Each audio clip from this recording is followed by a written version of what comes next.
सबको जय यीशु की। प्रभु यीशु क्रिस्त में प्यारे भाइयों बहनों, नवजीवन का संदेश इस शीर्षक के अंतर्गत प्रतिदिन का ईश्वर का जीवंत वचनों को सुनने के लिए, समझने के लिए, उन वचनों के अनुसार जीवन बिताने की शक्ति सामर्थ्य मांगने के लिए मैं आप सभी लोगों का हार्दिक स्वागत करता हूं। आज जुलाई की 10 तारीख है, बुधवार है, और आज का दिन का मुख्य संदेश है कि प्रभु अलग अलग लोगों को चुनता है, बुलाता है, नियुक्त करता है, अधिकार देता है, जिससे कि हम लोगों का निर्माण करें, लोगों के जीवन का निर्माण करें, स्वयं के जीवन के अधूरेपन से मुक्त होकर बहुतायत का जीवन जिएं और प्रभु की महिमा करें, प्रभु की तारीफ करें। इसलिए प्रभु आज के दिन में हम सबों इन सभी बातों को लेकर हम सबों से बातें करता अपने वचनों के द्वारा, और वचन हम सबों के सम्मुख रखा है। आज के दिन में संत मत्ती के द्वारा रचित सुसमाचार अध्याय 10 पद संख्या 1 से 7 का प्रसंग है। यहाँ पर लिखा है, ईसा ने अपने 12 शिष्यों को अपने पास बुलाकर उन्हें अशुद्ध आत्माओं को निकालने तथा हर तरह की बीमारी और दुर्बलता दूर करने का अधिकार प्रदान किया। यानी कि प्रभु यीशु के पास ये अधिकार था। क्या अधिकार था? अशुद्ध आत्माओं को निकालना, दुर्बलता दूर करना, हर प्रकार की बीमारी से चंगाई प्रदान करना। ये अधिकार प्रभु यीशु का था, यीशु के पास था। इस अधिकार के साथ यीशु लोगों को चंगा करते थे, अशुद्ध आत्माओं को निकालते थे और लोगों की सारी दुर्बलताओं को दूर करते थे। इस प्रकार से लोगों को दिन प्रतिदिन आशीष का कारण बने हुए प्रभु यीशु मसीह लोगों के बीच में ईश्वर के राज्य का प्रचार प्रसार कर रहे थे।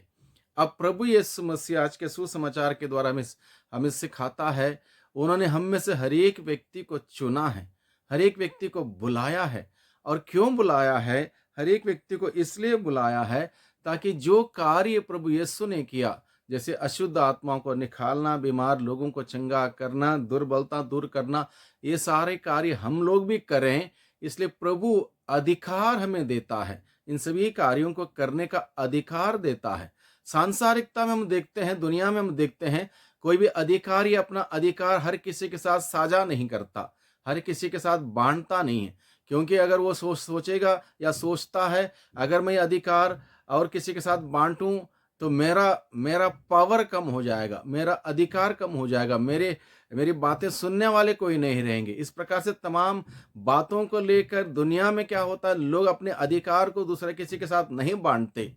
लेकिन प्रभु यीशु मसीह चाहते हैं कि हम सभी लोग प्रभु यीशु के अधिकार को ग्रहण करें, प्राप्त करें, और प्रभु यीशु ने जो कार्य किए उस कार्य को करें। प्रभु उदारता से अपना अधिकार हम सबों के साथ बांटता है, साझा करता है। यद्यपि हम इस लायक भी नहीं हैं, फिर भी प्रभु अपने महान दया और प्रेम से अपना अधिकार हम सबों के साथ बांटता है, हमें चुनता है, हमें बुलाता है। उसके कार्य में सक्रियता से शामिल होने के लिए प्रभु हमें बुलाता है। इसलिए इस बुलाहट को हम समझें, बुलाहट को स्वीकार करें, हमें क्या अधिकार दिया है इसका एहसास करें, इसको महसूस करें, उसको इस्तेमाल करें प्रभु की महिमा के लिए, जिससे कि हम इस अधिकार को इस्तेमाल करते हुए लोगों की सेवा कर सकें, महान पिता परमेश्वर की सेवा हम सभी करते हुए आगे बढ़ सकें।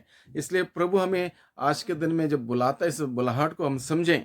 आगे प्रभु का वचन हमें बताता है, 12 प्रेरितों के नाम इस प्रकार से, यानी कि प्रभु ने प्रेरितों को चुना। चुनने से पहले उन्होंने रात भर प्रार्थना की, यानी कि महान निर्णय लेने से पहले यीशु ने अपने अब्बा पिता से प्रार्थना के द्वारा संपर्क बनाए रखा, पिता की इच्छा जानने की कोशिश की, और उसकी इच्छा के अनुसार 12 प्रेरितों को चुना, जिसका नाम यहाँ पर दर्ज किया गया है।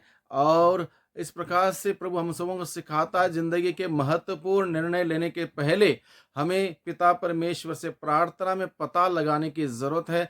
तब जाके जो भी कार्य हम करेंगे उसमें हम सफल होंगे, क्योंकि उसमें ईश्वर की योजना शामिल है।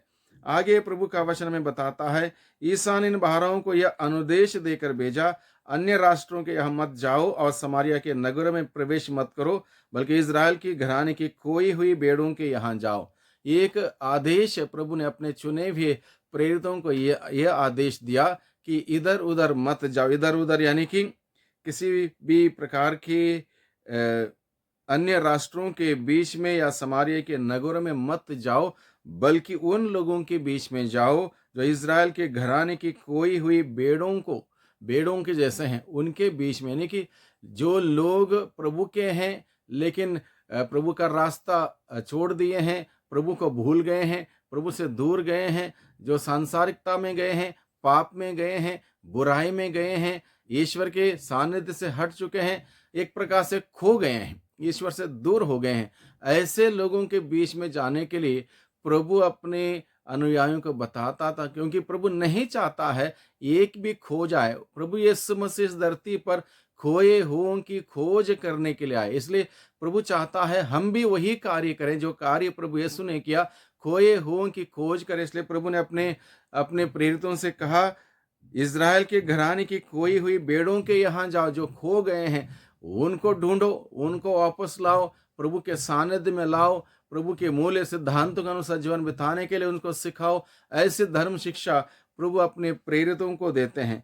और आखिर में प्रभु ने कहा, राह चलते या उपदेश दिया करो, स्वर्ग का राज्य निकट आ गया है। स्वर्ग का राज्य निकट आ गया। संदेश देने का तात्पर्य यह है, जिसने गलती की, जिसने पाप की, जिसने गुनाह किया, जिसने अपराध किया, एक प्रकार से पश्चाताप करने का निमंत्रण है। पश्चाताप करते हुए ईश्वर के पास लौट के आओ, पश्चाताप करते हुए ईश्वर के पास लौट के आओ। इसलिए प्रभु ने कहा, राह चलते या उपदेश दिया करो, स्वर्ग का राज्य निकट आ गया। स्वर्ग का राज्य खाने पीने का नहीं है, बल्कि पवित्र आत्मा से प्रदत्त आनंद का विषय है। इस आनंद के सहभागी होने के लिए, आनंद में बने रहने के लिए, आत्मा के आनंद से जीने के लिए जरूरी है कि एक व्यक्ति पश्चाताप करें, पाप स्वीकार करें, अपने जीवन में पवित्रता में आगे बढ़े, और प्रभु का आत्मा उसको प्राप्त होगा, आत्मा सक्रिय होगा, आत्मा से संचालित जब होकर जिएगा, निश्चित रूप से प्रभु की महिमा कर पाएगा, प्रभु की तारीफ कर पाएगा, प्रभु की गवाही बन पाएगा। इसलिए प्रभु आज के दिन में हम सबों को इस बात को लेकर मनन चिंतन करने के लिए बुलाते हैं, और प्रभु के वचन के अनुसार कार्य करने के लिए हम प्रभु से शक्ति सामर्थ्य मांगे। दुर्बल हम सभी जरूर हैं, लेकिन प्रभु की कृपा पर्याप्त मात्रा में हम सबों को दी गई है। इसलिए उस कृपा को प्राप्त करते हुए प्रभु के योजना के तहत जीवन बिताते प्रभु की महिमा करें। वही प्रभु हम सबों की मदद करें, हम सबों की सहायता करें। सबको धन्यवाद, सबको जय यीशु की।